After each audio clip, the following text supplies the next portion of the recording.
오늘은 최민식, 최현욱 주연의 넷플릭스 드라마 맨끝줄 소년 이야기를 해보도록 하겠습니다. 이 작품은 스페인 극작가 후안 마요르가의 희곡 맨끝줄 소년을 원작으로 한 드라마인데요. 우리나라에서도 이미 오래전부터 연극 무대에 올려진 작품이죠. 그리고 프랑스와 오종 감독의 영화 인 더 하우스로도 각색된 작품입니다. 오늘은 먼저 드라마 중심으로 줄거리를 말씀드리고 이후 원작과 영화 그리고 한국 드라마가 어떻게 다른지 함께 이야기해보도록 하겠습니다. 허문호는 대학에서 작문을 가르치는 교수입니다. 20년 전 책을 낸 이후 두 번째 책을 내지 못하고 있는 인물이죠. 그는 이름 하나하나를 부르며 출석을 확인하고 펜으로 직접 첨삭을 하고 파일이 아닌 종이로 과제를 받습니다. 윤리와 도덕을 중요하게 생각하고 어딘가 꽉 막힌 듯한 인물이기도 합니다. 학생들의 글을 못마땅해 하고 진심이 느껴지지 않는 글에 쉽게 짜증을 내는 사람이죠. 그런 허문호 앞에 전자공학과 학생 이강이 나타납니다. 강의 때마다 맨 끝줄에 앉아있던 아이. 오늘도 허문호는 세윤이란 학생이 내는 소음에 화를 내고 있었어요. 그때 이강이 한마디 합니다. 빌헬름이에요. 알베르트는 베르테르가 사랑하는 여자 로테의 약혼자고요. 베르테르가 질투하고 동경하고 열등감을 느끼는 대상. 우정에는 그런 감정이 다 들어있다는 의미에서는 친구 관계라고도 할 수 있겠네요. 마치 허문호와 김수훈 관계같이 보입니다. 이 두 사람은 대학 동기입니다. 동기이긴 하지만 일찍 작가로 성공했고 문호가 좋아했던 은주와 결혼까지 했어요. 우정보다 질투라는 감정이 먼저인 관계, 그리고 모욕적인 기억 하나가 더 있습니다. 젊은 시절 책 한 권을 내면서 추천사를 써달라고 수은을 찾아갔었죠. 하지만 문호는 무시를 당합니다. 고운 말투로 칼을 꽂는 수은의 말. 내 글은 무슨 말을 하는지 모르겠다. 쓸 게 없으면 쓰지를 마. 너 문장 공부부터 다시 해야겠더라. 이 말에 아무 소리도 못하는 문호. 이 두 사람의 관계는 친구라기보다 갑과 을같이 보입니다. 이후로 문호는 글을 쓰지 못하고 있습니다. 수은에게 들었던 말을 평생 가슴에 담고 살고 있었죠. 작가라는 타이틀은 가지고 있지만 20년 동안 새 작품 하나 내지 못한 채 강의만 하고 있다면 사람들 눈에는 실패한 작가처럼 보였을지도 모릅니다. 그래서 문호는 자신의 열등감이 드러나지 않도록 학생들에게 더 엄격한 잣대를 들이대고 수업 시간에도 강압적인 모습을 드러내죠. 하지만 글과 교육에 대해서만큼은 절대 타협하지 않는 인물이기도 합니다. 오늘도 문호는 학생들이 제출한 과제를 읽고 있어요. 쓰레기 같은 이런 글들을 보려니 우라통이 터지는데 그때 한 작품이 눈에 띕니다. 바로 이강이 제출한 글이었는데요. 고운 글씨체로 한 글자씩 정성스레 써내려간 원고, 대충 학점이나 떼우려고 쓴 글들, 거칠에만 가득한 글만 보다가 이렇게 문학을 존중하는 듯한 태도를 보이는 이강의 글은 눈에 띌 수밖에 없죠. 그의 글에 점점 빠져들어가는 문호. 그런데 뭔가 좀 마음에 걸리는 부분이 있었죠. 이강이 세윤에게 접근해서 친구가 되었던 과정이 적혀 있습니다. 이 글은 사실일까요? 사실이라면 뭔가 문제가 있어 보이죠. 목적을 가지고 누군가에게 접근했다. 허문호는 그 글에서 불편함과 재능을 동시에 보게 됩니다. 이강은 어려서부터 어려운 환경에서 자란 탓에 세윤의 밝음, 세윤의 가족, 그리고 세윤의 집을 동경했고 과제로 친구 세윤의 집을 관찰해서 그렇게 제출한 거였죠. 이야기를 풀어내는데 특별한 재능이 있어 보이는 이강. 호기심이 생긴 문호는 이강을 따로 불러 자신의 집으로 와 글을 배우라고 제안합니다. 허문호는 과연 정말 순수하게 글을 가르쳐주기 위해서 이강을 집으로 불러들였을까요? 아니면 자신이 쓸 글에 대한 소재를 찾으려고 했던 걸까요? 허문호의 진짜 속마음은 이 드라마 끝에서 드러납니다. 이강, 그는 글을 쓰기 위해서 계속 세윤의 집을 관찰합니다. 그러던 중 세윤의 엄마가 겉으로는 자신에게 친절하게 대했지만 속마음은 그렇지 않다는 것을 알게 돼요. 찜찜해, 의문스럽고. 그 말을 들은 이강은 허문호에게 더 이상 글을 쓰지 못할지도 모른다고 말합니다. 세윤의 집에 가기 위해선 뭔가 성과가 필요했죠. 그래서 허문호에게 제안을 합니다. 경진대회 문제를 빼달라고요. 허문호는 처음에 분노를 합니다. 하지만 이후 이강은 과제를 제출하지 않아요. 쓸 얘기가 없다고 하면서요. 그냥 백지를 제출하고 마는 이강을 보면서 허문호는 아쉬움을 느낍니다. 한편 문호는 박 교수의 부탁으로 김수훈 작가와의 대담회에서 사회를 맡게 됩니다. 김수훈 작가의 요청이 있었다고 하죠. 자존심이 상한 문호. 대담회가 끝난 후 회식 자리에서도 문호는 수훈의 맞은편에 앉는 것이 아니라 상 맨 끝에 앉아 수훈과 그를 찬양하는 사람들을 관찰하며 질투심과 부러움, 쓸쓸한 감정을 느끼게 되죠. 밖으로 나와 바람을 쐬던 문호는 주차 부스에 앉아있는 이강을 보게 됩니다. 이강은 문호를 보며 저 공모전에 출품을 보고 싶어서요. 선생님이 그러셨잖아요. 저 재능 있다고요. 그날 밤 문호는 꿈을 꿉니다. 이강이 신인문학상을 받고 수상소감 자리에서 문호의 이름을 언급하는 꿈. 꿈속에서의 문호는 많은 사람들에게 찬양을 받고 박수를 받습니다. 아, 이제 문호는 목적이 생겼어요. 이강을 키워내야겠다. 결국 문호는 이강이 짜놓은 계획대로 문제를 훔치고 맙니다. 이 순간 허문호는 자신의 신념을 버리게 되는데요. 허문호는 죄책감은커녕 해방감과 짜릿함을 느끼게 됩니다. 허문호와 이강, 이 두 사람은 이제 단순한 사제 관계가 아니라 공범 관계가 되죠. 이후 지루하기만 했던 문호의 생활은 하루하루 활기가 넘칩니다. 문호가 달라지기 시작하면서 멀어졌던 부부관계도 조금씩 회복이 되고 그와 함께 아내 현숙의 일상에도 생기가 돌기 시작합니다. 경진대회에서 좋은 결과를 얻은 후 이강은 초대를 받고 세훈의 집으로 향합니다. 세훈의 엄마가 좋아하는 하얀 장미 3송이를 들고요. 그리고 이강은 세훈 엄마의 마음의 문을 열기 위해 자신의 가정 환경을 털어놓습니다. 자신은 스스로 돌보며 자랐고 세훈을 만나면서 고기 먹고 속 깊은 아이가 좋았다고 말하죠. 그리고 이 집에 오고 나서야 알게 되었다고 말합니다. 가족이라는 것이 무엇인지 조금씩 배워가고 있다는 진심을 말합니다. 이런 이강이 안쓰러웠던 세훈의 아버지는 이강에게 함께 살 것을 제안합니다. 이 과정을 글로 적어 제출한 이강. 이강의 글을 읽던 현숙은 문호에게 묻습니다. 이강의 가정 형편이 정말 사실이냐고요. 하지만 문호는 문학에서 가정 형편은 상관없다며 그에게 크게 관심 두지 않아요. 그때 현숙이 한마디 합니다. 문학을 한다는 사람이 정작 사람에 대해서는 관심이 없다고 지적하죠. 초반에 진정성이 없는 문장이라면서 학생을 나무랬던 첫 장면을 떠올리면 허문호는 모순점이 참 많은 인간처럼 보입니다. 인간 자체에 관심이 없는 허문호에게 진정성 있는 글이 나올까요? 이쯤 되면 허문호가 왜 글을 못 쓰는지 이해가 되는 것 같기도 합니다. 문호의 집에 찾아온 이강. 현숙에게 보통은 안녕하세요라고 하는데 처음 뵙겠습니다 라고 인사를 하죠. 마치 처음이라는 걸 상대방에게 주입시키려는 대화 방식 같아 보입니다. 아니나 다를까 현숙은 이강을 어디서 본 듯한 느낌을 받습니다. 강희는 이미 현숙을 알고 있었던 걸까요? 그리고 강희가 가져온 빨간 장미를 의미심장하게 쳐다봅니다. 현숙은 이미 그를 통해서 세훈 엄마에게도 장미 3송이를 선물했다는 걸 알고 있었죠. 이런 걸 보면 이강이 하는 행동은 뭔가 학습된 듯한 느낌이 듭니다. 세훈 엄마가 자신에게 부정적인 이미지를 갖고 있었을 때 선물했던 3송이의 장미. 이번에도 현숙의 호감을 사기 위해서 3송이의 장미를 가지고 온 거죠. 현숙은 이 장미에 대해서 어떻게 생각을 할까요? 한편 방에서 수업을 진행하는 허문호. 허문호는 강희가 예전에 써낸 글에서 자신의 가정사에 대해서 언급한 부분에 대해서 묻습니다. 이 이야기가 네 이야기니?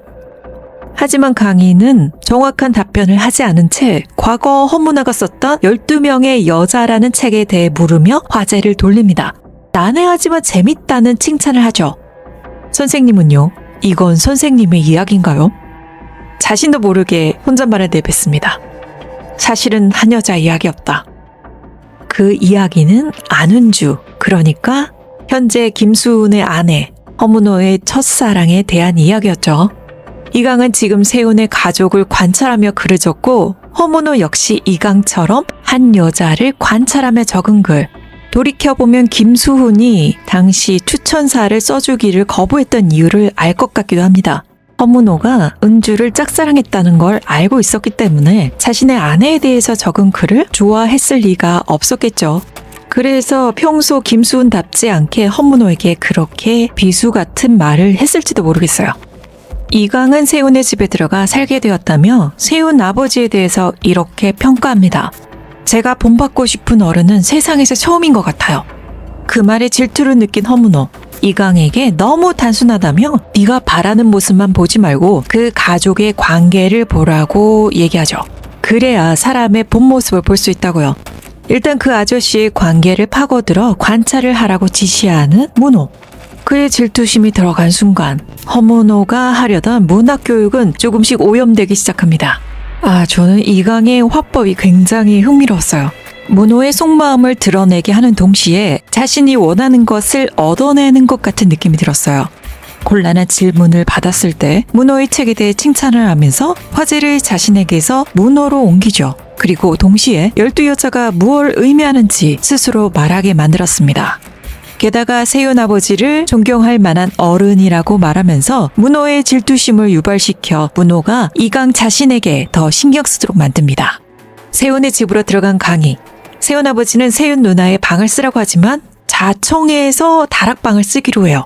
강의실에도 맨 끝줄에 앉아 다른 사람들의 이목을 받지 않고 사람을 관찰하는 이강은 이곳에서도 역시 제일 높은 다락방을 선택하며 다른 가족들의 관심을 피해 그곳 창을 통해 몰래 세훈의 가족을 관찰하죠. 그런데 이를 방해하는 여자가 있었습니다. 바로 선민이라는 불량스러워 보이는 30대 도우미. 이강에게 적대적인 태도를 계속 보여요. 세훈 엄마에게조차 예의 없게 행동하는 여자. 뭐가 이렇게 당당한 걸까요? 이강은 문호의 지시대로 부부의 대화를 엿듣습니다. 세훈 아버지는 선민이 때문에 예민해진 세훈 엄마를 에로틱한 안마로 위로합니다. 이강은 안방까지 다가가 두 사람의 대화를 엿듣기까지 하죠. 문호는 이강에게 말하죠. 나는 관찰을 하랬지 관음을 하라고 한 게 아니야. 잠닉을 하는 순간 그건 더 이상 관찰이 아니야. 관음이 되는 거지. 이 말은 이후 벌어질 일들에 대한 중요한 복선이 됩니다. 강희가 문호의 집에 자주 드나들게 되면서 이강은 이제 이 집에도 스며들기 시작합니다. 세 사람이 함께 앉아 치킨을 먹으며 대화를 나누는 모습은 마치 진짜 가족처럼 보이기까지 하죠. 그러다 문호의 책 이야기가 나옵니다. 선생님은 사모님을 사랑하는 것 같아요. 전 선생님이 쓰신 책을 봤거든요. 제목은 12명의 이야기지만 결국 한 여자를 말하는 거라고 선생님이 그러셨어요. 저는 그게 사모님 같았고요. 그 말을 듣는 순간 현숙의 표정은 굳어지죠. 현숙도 이미 알고 있었어요. 문호의 마음속에 있는 안은주의 존재, 그 여자의 존재가 지금까지 자신들의 결혼 생활에 방해가 되고 있다는 것도 알고 있죠. 자, 여기서 여러분들도 아마 의문이 드셨을 거예요. 이 말을 한 이강, 의도적인 말이었을까? 아니면 아무것도 모르는 천진난만한 아이의 말이었을까? 한편 이강은 세훈의 아버지와 선민이가 불륜의 관계인 것 같다는 것을 알아챈 뒤 흥분하게 돼요. 너무 신나서 말하는 이강에게 허문호는 소리칩니다. 네가 본 게 맞아? 문호는 이강에게 진실이 중요하다고 강조합니다. 그들이 직접적으로 어떤 애정 행각을 하는 행위는 보지 못한 상태였거든요. 하지만 이강은 모든 정황들이 불륜 사이라는 것을 가리키는데도 자신을 혼내는 허문호가 이해가 되지 않습니다.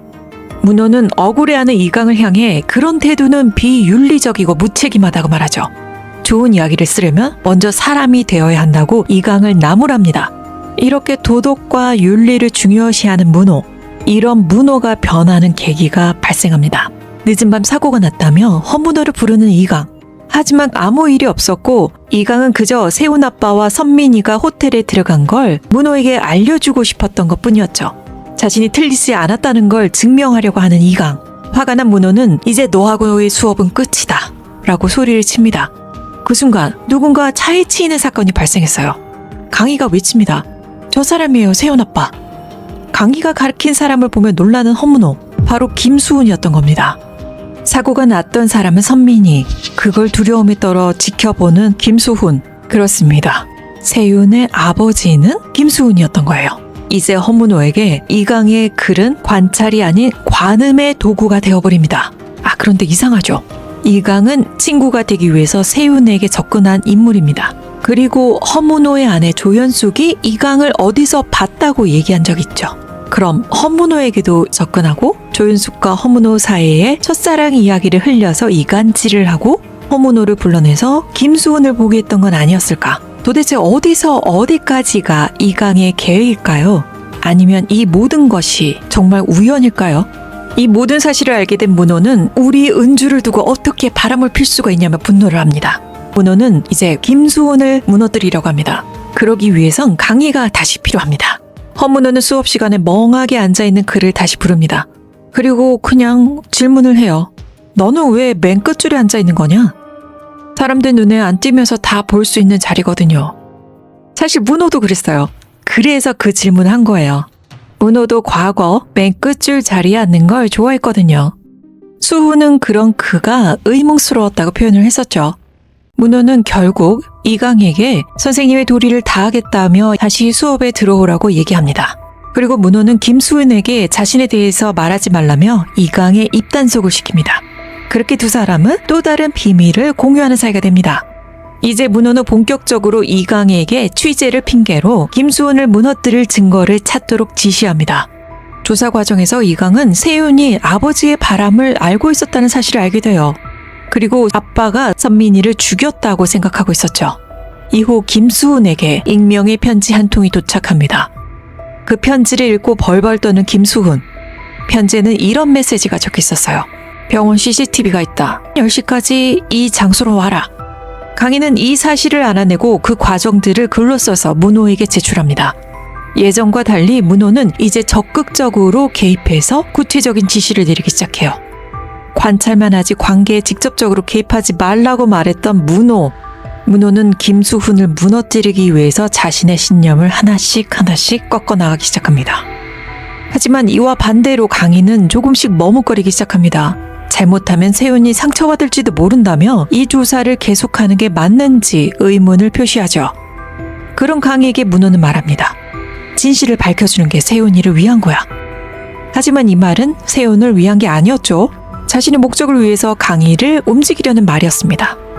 문호는 세윤의 마음 따위는 중요하지 않습니다. 먼저 인간이 되어야 한다며 진실되어야 한다며 입버릇처럼 말하던 허문호는 이제 없습니다. 자신의 목적, 김수훈을 망가뜨리기 위해서라면 세훈이가 상처를 받든 말든 상관이 없었죠. 김수훈의 약점을 알고 있다고 생각한 문호는 이제 그를 만나도 기가 죽지 않습니다. 김수훈을 바라보는 시선도 이전과 달라져 있죠. 예전에는 눈치를 보듯 조심스럽게 바라봤다면 이제는 내력 깔고 바라봅니다. 문호 안에 있던 열등감이 우월감으로 뒤집힌 거죠. 이강에게 지시를 하고 그의 글을 기다리던 허문호. 하지만 시간이 지나도 그의 글은 오지 않습니다. 몇 시간이 지났을까? 이강은 중요한 것을 알아냈다며 굉장히 흥분한 상태로 허문호의 집에 옵니다. 이제 막 얘기를 꺼내려던 차에 갑자기 전화 한 통을 받게 되는 이강. 요양원에 계신 아버지가 사라졌다는 전화를 받고 그대로 나가버립니다. 허문호는 답답해 미칠 지경이죠. 허문호는 이강을 걱정하기보다 그 내용이 알고 싶어 미칠 지경입니다. 그래서 당분간 아빠 곁에서 있어야 된다는 이강을 무시하고 계속 과제를 제출하라며 쪼아대기 시작해요. 며칠의 시간이 지나고 문호는 이강의 글을 받게 됩니다. 그리고 수업도 휴강시킨 채 정신없이 그의 글을 읽어내려갑니다. 하지만 그 안에는 또 다른 반전이 있었어요. 문호는 은주가 아무것도 모를 거라 생각했지만 이미 모든 사실을 알고 있었습니다. 은주는 김수훈과 선민이 사이에 무언가 있다고 눈치를 채고 있었고 직접 그녀를 찾아갔었죠. 하지만 불륜 관계를 의심받은 선민이는 굉장히 불쾌해합니다. 사실 선민이에게는 암으로 떠난 언니가 있었어요. 그리고 그 언니가 남긴 원고가 있었죠. 선민이는 그 원고를 김수훈에게 보여주며 이 책을 출판해도 될지 봐달라고 말했었습니다. 그런데 김수훈은 그 원고를 자신의 책으로 내버린 거였어요. 은주는 선민이에게 돈을 주겠다고 말합니다. 대신 다음날 원본 USB를 가져오라고 하죠. 그런데 선민이가 죽게 된 겁니다. 김수훈을 몰락시킬 수 있었던 모든 자료가 지금은 사라진 상태죠. 그를 보면서 극도로 흥분하는 문호. 문호는 이강에게 말합니다. 그 증거 우리가 만들어야 해. 문호는 이강에게 가짜 목격자가 되라고 강요합니다. 김수훈이 선민이의 목을 졸라 죽인 장면을 본인이 봤다고 적으라는 거죠. 눈으로 직접 보지 않은 것을 쓰지 말라더니, 그런 지저분한 내용들은 쓰지 말라더니 이제 그것을 강요하는 지경이 된 허문호. 문호는 또 이상한 논리로 이강을 설득하기 시작합니다. 진실의 작은 틈을 상상으로 메꾸는 게 글이라고요. 다행히 이강은 자신은 못하겠으니 문호에게 직접 하라고 말을 합니다. 허문호는 과거 김수훈에게 모욕을 당했던 기억을 떠올립니다. 그리고 결국 직접 글을 마무리하기 시작합니다. 미친 듯이 글을 써내려가는 문호. 악마 같은 미소를 지어가며 밤새 그 이야기를 완성합니다. 제목, 맨 끝줄 소년. 저자, 허문호. 원고를 완성한 문호는 이제 자신의 글이라고 믿습니다. 아니, 결말만 본인이 썼죠. 이 모습은 마치 선민이의 언니의 글을 자신이 썼다고 말하는 김수훈 같아 보이죠. 그는 이전에 이강에게 눈으로 보지 않은 것은 쓰지 마라. 진실이 중요하다. 좋은 글을 쓰려면 먼저 사람이 되어야 한다고 말했습니다. 허문호는 이제 자신의 질투와 복수를 위해 거짓말을 하는 사람이 됩니다. 글을 마무리한 뒤 문호는 잠이 듭니다. 그리고 전화소리에 깬 문호. 김수훈이 지금 가족들을 죽이고 있고 불을 지르려고 한다는 전화였죠. 이강에게 충격적인 사실을 듣고 급히 달려나갑니다. 119까지 불렀지만 그곳에서 마주한 건 너무나 멀쩡한 김수훈과 안은주 그리고 김세훈이었어요. 아무 일도 일어나지 않았던 겁니다. 순식간에 망신을 당한 문호. 문호는 곧장 이강에게 전화를 걸어보지만 연락이 되지 않습니다. 그 사이 이강은 학교의 익명 게시판에 글을 올립니다. 허문호가 김수훈을 시샘해 자신에게 그런 글을 쓰게 했고 김수훈의 집에 들어가게 하기 위해서 경진대회 문제까지 훔쳤다. 그리고 자신의 글을 허문호가 훔쳐갔다는 폭로였어요. 그 폭로로 인해 허문호는 완전히 무너집니다. 결국 교수 자리에서도 잘리게 되고 김수훈에게 소송까지 당하게 되죠. 게다가 문호가 안은주의 안위를 걱정해서 달려간 사이 이강은 현숙을 찾아옵니다. 사실 이강은 그전에도 몇 번 현숙을 찾아왔었고 이강은 문호가 써놓은 작품을 가지고 사라집니다. 현숙 역시 문호를 떠나죠. 그렇다면 이강은 도대체 왜 그랬을까요? 이강은 오래전 현숙과 함께 보육원에 심리상담 봉사를 하러 온 허문호를 만난 적이 있습니다. 그때 문호는 마음을 열지 못하는 이강에게 자신의 마음을 이야기하는 방법을 알려줍니다. 이강에게 허문호는 다정한 어른처럼 보였죠. 그래서 어린 강희는 허문호에게 편지를 보내려고 현숙에게 대학 주소까지 받았던 상태였습니다. 하지만 이강은 자신의 이야기를 그저 소재거리로 쓰려고 했다는 허문호의 속마음을 엿듣게 됩니다. 강희는 그의 대학에 왔고 세윤이 안은주와 김수훈의 아들이라는 것을 알고 일부러 접근을 했고 허문호의 약점과 욕망을 이용했습니다. 모든 것이 이강의 계획이었던 셈이죠. 허문호는 이강을 이용해서 자신의 욕망을 채우고 김수훈을 몰락시키려고 했습니다. 이강은 허문호의 욕망과 위선을 꿰뚫고 그를 자신의 이야기 속 인물로 끌어들인 거였죠. 여기서 떠오른 질문이 있습니다. 글 속의 화자와 작가는 같은 사람인가? 당시 허문호는 아니라고 대답했습니다. 하지만 허문호의 책 12명의 여자는 사실 화자와 작가가 같은 사람이었던 거죠. 반대로 진짜처럼 보였던 이강의 글은 달랐습니다. 마치 이강이 직접 보고 겪은 이야기처럼 보였지만 이강이 꾸며낸 이야기였던 겁니다. 모든 것이 끝난 이후 허문호는 예전과 다른 삶을 살고 있었죠. 헌책방에서 일하고 있는 문호 앞에 이강이 찾아옵니다. 그리고 이강은 다시 문학 수업을 받고 싶다고 말합니다. 쓰고 싶은 이야기가 생겼다고요. 문호가 무슨 얘기라고 되물으며 드라마는 끝이 납니다. 마지막 두 사람의 표정이 진짜 대박이거든요. 본편에서 꼭 한번 확인해 보시기 바랍니다. 자, 이건 무슨 의미일까요? 이강의 원래 계획은 복수 후 떠나는 것까지였을 겁니다. 하지만 그의 본능은 억누를 수가 없었겠죠. 다시 관찰을 시작했고 그걸 글로 쓰려 하지만 잘 되지 않았던 이강은 허문호가 떠올랐을 겁니다. 그래서 강희는 이 방식을 유일하게 이해해주는 사람, 글 쓰는 법을 알려줄 사람을 다시 찾아온 것이 아닐까. 너무나 비슷한 성향을 가진 두 사람, 둘 다 맨 끝줄에 앉는 걸 좋아할 정도로 눈에 띄지 않는 곳에서 다른 사람을 관찰하는 걸 좋아하죠. 그리고 둘 다 결핍과 질투가 강합니다. 서로가 닮은 두 사람, 그리고 서로를 가장 이해할 수 있는 두 사람의 관계. 또 다른 관점으로 생각해보자면 이강은 그 시절로 다시 돌아가고 싶었던 게 아니었을까. 아무에게도 마음을 열지 못했던 8살의 이강. 자신이 처음으로 마음을 열었던 허문호. 처음으로 본받고 싶었던 어른은 세훈의 아버지가 아니라 그 시절의 문호였을 겁니다. 그래서 자라면서 생겼던 그 앙금들을 모두 털어내고 제로 베이스에서 다시 스승과 제자의 관계가 되고 싶어서 돌아왔던 게 아닐까. 하지만 저는 이러한 순수한 의도보다는 두 사람 다 그때가 제일 즐거웠기 때문이 아니었을까. 이강 때문에 모든 것을 잃긴 했지만 뒤돌아보면 그때만큼은 자신이 살아있다고 느낀 것이 아닐까. 생각해보면 문제를 훔쳤을 때도 그는 해방감을 느꼈었죠. 게다가 이강이 글을 마무리하는 그 과정에서 20년 동안 쓰지 못했던 글을 그는 미친 듯이 써내려갔습니다. 어쩌면 허문호에게 이강은 자신에게 영감을 주는 존재일 수도 있어요.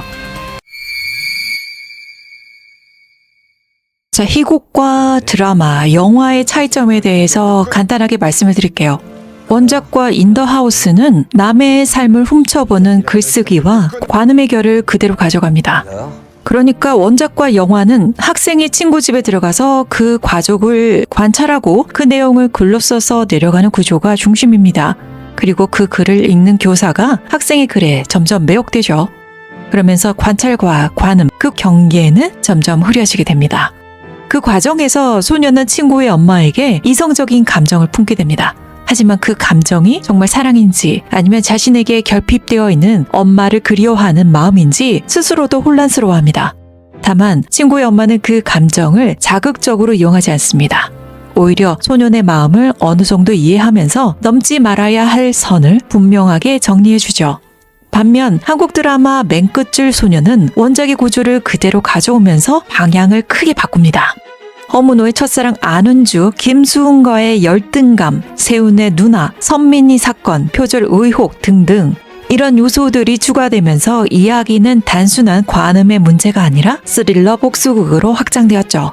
영화나 원작 속 교사는 학생의 글에 매혹된 위험한 독자에 가깝지만 드라마 속 허문호는 그 글을 통해서 자신의 열등감과 첫사랑 그리고 오랜 질투를 마주하고 그것을 무너뜨리려는 도구로 사용하려고 듭니다.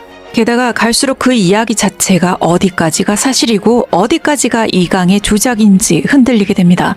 결말도 다르죠. 드라마에서 다시 돌아온 이강. 하지만 원작과 영화 인더하우스에서는 소녀는 떠나고 영화는 마무리가 됩니다. 원작은 담백하고 영화는 블랙 코미디에 가깝고요. 드라마는 강렬했다. 이렇게 마무리를 짓겠습니다. 오늘 이야기는 여기까지고요. 오늘 이야기가 좋으셨다면 구독, 좋아요, 알림 설정 부탁드릴게요. 지금까지 스토리타임이었습니다.